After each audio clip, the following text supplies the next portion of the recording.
আসসালামু আলাইকুম। কেমন আছেন সবাই? আশা করি ভালো আছেন, আমিও ভালো আছি। তো আপনাদের মাঝে নিয়ে আসলাম আমি নতুন আরেকটা ভিডিও। তো হালিম রান্না করব আর নান রুটি বানাবো। এই তো আমি ময়দাটা ঢেলে নিলাম বোলের মধ্যে। আমরা তো যৌথ ফ্যামিলি, একটু বেশি লাগে, তো আমি আরেক প্যাকেট নিলাম। নেওয়ার পরে ঢেলে নিলাম। তো এখন আমি ইস্ট দিয়ে দিব। ইস্টটা মিক্স করে নিব। ইস্ট আর আরেক চামচ দিব।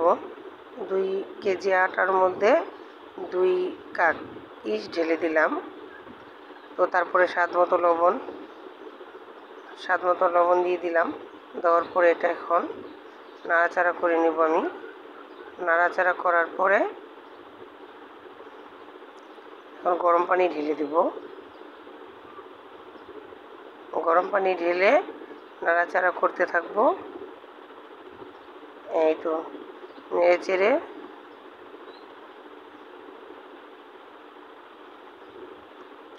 নাড়তে নাড়তে আটাগুলো মিক্স করা হবে। তো এর মাঝে আমি আপনাদের সাথে একটা কথা বলে নিই।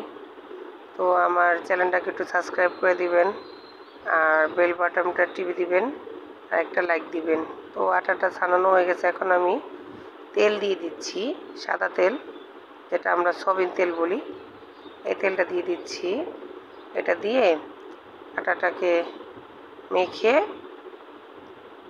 রেখে দিব। এখন আমি পেস্টটা করে নিব।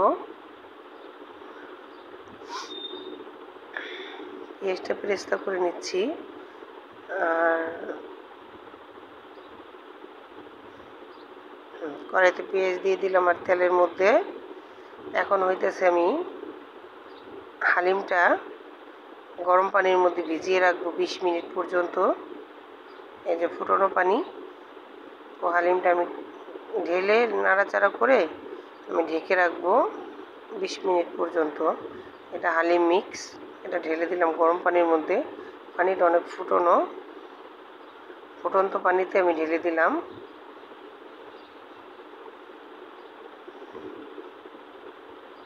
এই তো আমার হালিমটা ঢালা হয়ে গেছে। এখন আমি নেড়ে চেড়ে নিব।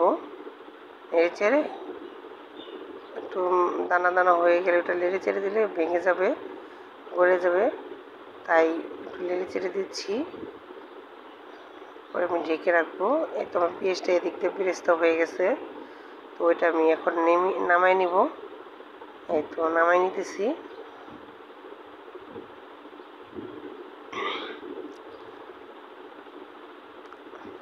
এখন আমি আবারও পেঁয়াজ দিয়ে দিব এই গরম তেলের মধ্যে। এটা হইতেছে হালিমের জন্য যে মাংসটা রান্না করব, সেই মাংসের জন্য পেঁয়াজটা দিয়ে দিলাম। তো জানি না আমার ভিডিওগুলো কেমন হয়, বা আমার ভয়েসটা তেমন সুন্দর না। তারপরও বলছি, আপনারা আমার চ্যানেলটাকে সাবস্ক্রাইব করে দিবেন, একটা লাইক দিবেন, কমেন্ট করবেন। তো পেঁয়াজটা নাড়াচাড়া করে নিচ্ছি। এখন পেঁয়াজটা হয়েছে, এখন আমি মাংসটা ঢেলে দিব। ভাজা পেঁয়াজের উপরে মাংসটা দিয়ে, ভাজা পেঁয়াজের উপরে ধোয়া মাংসটা দিয়ে দিলাম। এখন দেওয়ার পরে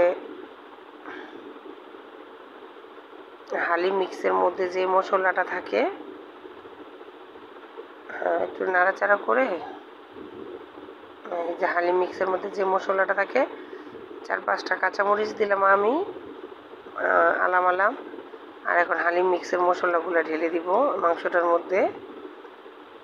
এই যে দিচ্ছি, 2 প্যাকেট ঢেলে দিলাম, আরও 1 প্যাকেট আছে। তো এই যে 3 প্যাকেট ঢাললাম। এখন আদা রসুন বাটা দেব। এই তো আদা রসুন বাটা একসাথে এখান থেকে মাংসের মধ্যে যতটুকু পরিমাণ মতো দিয়ে দিচ্ছি। এখন মাংসটা নাড়াচাড়া দেবো আস্তে আস্তে। আস্তে আস্তে মাংসটা নাড়াচাড়া দিব। আমি এই কড়াইতে রাখবো না মাংসটা আমি পাতিলে ঢেলে নিব আর কি। একটু গরম আছে তো এটা, এর জন্য এটার মধ্যে দিছি। তো আমার কথা হয়তো আপনাদের কাছে নাও ভালো লাগতে পারে, কারণ আমার কণ্ঠটা সুন্দর না। এই তো পাতিলা বাস করে রাখছি, এটার মধ্যে ঢালিয়ে দিচ্ছি মাংসটা। এখন মাংসটা ঢেলে দিব। এই তো ঢেলে দিলাম। আর কি খোলামেলা পাতিলে রান্না করতে একটু ভালো লাগে, আর হালিমটা একটু খোলামেলা পাতিলেই ভালো লাগে রান্না করতে। এখন মাংসটা কষাবো।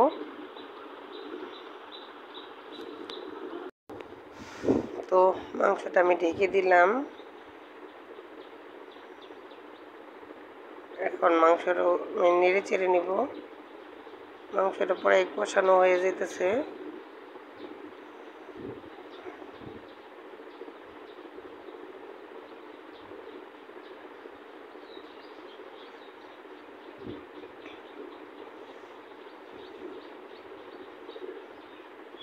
এই তো মাংসটা হয়ে গেছে। এখন আমি হালিম মিক্সটা ঢেলে দিচ্ছি। এই তো ঢেলে দিলাম।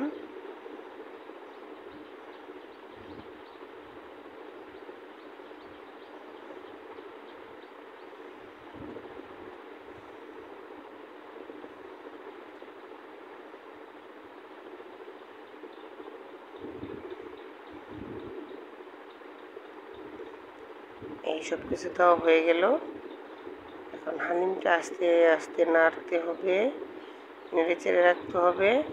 তো এই আমার হালিম কমপ্লিট, নান রুটি বানানো হয়ে গেছে। তো এই দেখেন রান্নার পরে হালিমটা কি সুন্দর হয়েছে।